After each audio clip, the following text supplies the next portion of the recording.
Hey, I'm Deandra, and this is Field Notes. Each week, I break down one book that helps us live a little better, think deeper, and feel clearer. Today's note is about how to host, and I don't just mean planning a party, I mean really bringing people together in a way that feels intentional. Whether it's dinner at your place, a brainstorm at work, or even just a group chat, when you host with care, the impact can be powerful. The book we're pulling from is The Art of Gathering by Priya Parker. Priya has worked with just about everyone from world leaders to local communities to Fortune 500 teams, and what she has found is that most gatherings they fail before they even begin, and it's not because of bad fooding or lighting, it's because we skip the most important question. Why are we coming together in the first place? So let's break this down.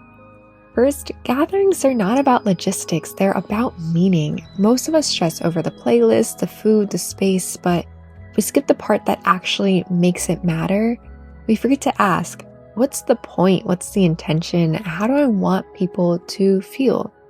When you don't start with the purpose, you default to what's familiar, and what's familiar isn't usually what's meaningful. Instead of asking brunch or dinner, ask, what do I want people to walk away with? How do I want to make people feel? This is your starting point. Now, once you know your purpose, you have to protect it, even if that means excluding. I know exclusion, it can feel harsh, but when you're trying to be for everyone, you end up being for no one. So don't just invite the people you like, invite the people who make your purpose come alive, who elevate the energy in the room, and who help the moment mean more. Another shift, stop trying to be a chill host. You need to lead. We're taught that being a good host means being relaxed and effortless, but let's be real. Being a chill host is a form of self-protection. It's actually about your image. It's not about your guest or even the experience. Priya says that great hosts are active. They open with intention, they guide the energy, and they close with care. Not in a controlling way, but in a conscious one.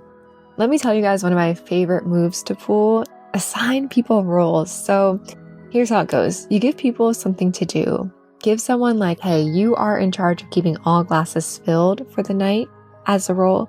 And give someone else like, yo, I need the playlist to be amazing. You're on aux. You'll see it gives them an excuse to show up fully, and you'll be surprised who comes alive when given the permission to participate. Next note that Priya shares is starting your gathering with a palate cleanser. And this is something that's all around us that I didn't realize until reading it in this book. You may have been to a bougie hotel or restaurant where the elevator is just so dark, or the hallway to enter the restaurant is so small, and it's intentional. What these designers are trying to do is to force you into the moment, and doing that helps you let go of what you came in from the outside world and allows you to step into a new one. And so before your event, think about what can you offer as a moment that helps people land. Maybe it's a breath, maybe it's a grounding prompt, a shared question. Of course, doing the physical space, that would be great, but we don't all have those resources. So think about how you can help people arrive to your space. Remember, you're not just hosting a gathering, you're creating a world. Now let's talk about connecting. Most people think that connection equals comfort, but real connection, it usually comes from discomfort, from honesty, surprise, or just letting people be real. Your job as a host isn't to make everything feel super nice, it's to make it true, because that's where the real bonding happens. Lastly, let's talk about the close. Most gatherings, they kind of just fade out. People will trickle out and moments they just dissolve, but a thoughtful close helps people reflect. It gives the moment weight. It signals that something meaningful just happened. So take the time, offer a final word, a closing question, seal the space you just created. Here's the takeaway. Hosting, it isn't about perfection. It's about care, attention, and intention. The question isn't how do I impress? It's how do I make people feel? So next time you gather, try this. Start with purpose, invite with intention, lead with care.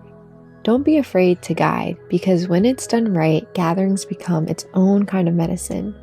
So I'll leave you with an invitation. Pay attention to how you're gathering. Notice how your work meeting feels this week.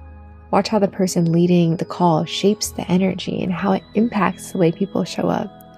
Start to notice the influence that hosts and leaders have on your experience, and then ask yourself, how might I do this differently? This is Field Notes. I'm Deandra. Thanks for frolicking with me. Till next time, with love.